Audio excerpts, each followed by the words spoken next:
30,000 रुपए सैलरी, 30 लाख की टीवी, 50 विदेशी कुत्ते, 10 लग्जरी गाड़ियां। इंजीनियर के ठाठ देखकर रह जाएंगे हैरान। 40 कमरों का बंगला, कर्मचारियों से बात करने के लिए वॉकी टॉकी का होता था इस्तेमाल, रोटी बनाने के लिए ली गई थी मशीन। 13 साल की नौकरी में आय से 232 गुना ज्यादा संपत्ति बनाई। लोकायुक्त की टीम घुसी तो हो गई दंग, जेल में रहेंगी मैडम। 30,000 रुपए महीना कमाने वाली एक मामूली इंजीनियर, जिसकी नौकरी भी सरकारी नहीं थी, पुलिस हाउसिंग कॉर्पोरेशन में वो संविदा पर असिस्टेंट इंजीनियर लगी थी। लेकिन 13 साल की नौकरी में उसने करोड़ों की संपत्ति खड़ी कर दी। ठाठ ऐसे थे कि राजा महाराजा भी गश खा जाएं। आप सोचिए कि 30,000 रुपए महीना कमाने वाला कोई इंसान 13 साल की नौकरी में कितना कमा सकता है, उससे कितना बचा सकता है। लेकिन मध्य प्रदेश की असिस्टेंट इंजीनियर हेमा मीणा की ठाठ देखिए जरा। उनके बंगले में अरविंद केजरीवाल से भी महंगी टीवी मिली, जिसकी कीमत 30 लाख रुपए थी। 20,000 वर्ग फीट में उनका बंगला बना था, जिसमें 40 कमरे थे। इस बंगले की कीमत करोड़ों में है।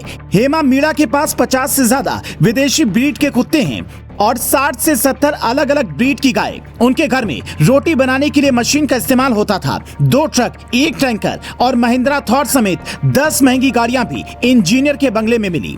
हेमा मीणा के लग्जरी आइटमों की लिस्ट यहीं पर खत्म नहीं होती। उनके पास भोपाल के नजदीकी बिलखिरिया में बंगला है, फार्म हाउस है, लाखों की कृषि उपकरण और डेयरी फार्म है। कमाल की बात यह है कि उन्होंने सरकारी सामान को भी अपना बना रखा था।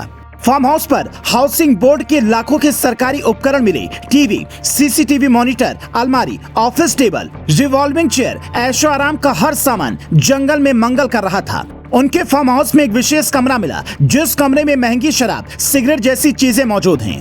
लोकायुक्त पुलिस के मुताबिक संविदा पर नौकरी करने वाली सहायक इंजीनियर हेमा मीणा का मासिक वेतन 30,000 रुपए है, लेकिन उसने 13 साल की नौकरी में आय से 232% अधिक संपत्ति अर्जित कर ली। वेतन के हिसाब से हेमा की संपत्ति ज्यादा से ज्यादा 18 लाख रुपए होनी चाहिए थी। सोचिए, क्या कोई आम आदमी इतना पैसा कहीं से एकदम से कमा सकता है? उसके लिए तो ये सोचना भी मुश्किल है। लोकायुक्त की टीम को लगता है कि इसमें अकेली इंजीनियर शामिल नहीं है, कुछ और अधिकारियों की भी मिलीभगत जरूर रही होगी, वरना इतना बड़ा खेल नहीं हो पाता।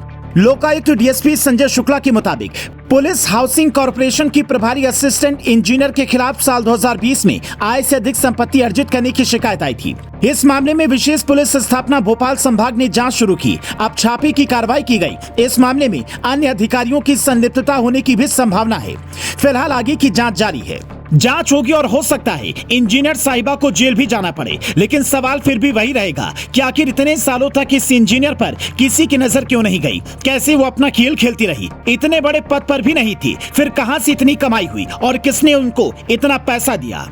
अगर ये परतें खुलती हैं तो हो सकता है कुछ और बड़े नामों का खुलासा हो, क्योंकि एक छोटी सी इंजीनियर अकेले दम पर तो इतना नहीं कर सकती। और अगर किया है तो सिस्टम का और भी बड़ा फेलियर है कि आपको पता ही नहीं चला कि आपके नाक के नीचे अकेली एक महिला कितना बड़ा खेल कर रही है। Bureau report, news flash.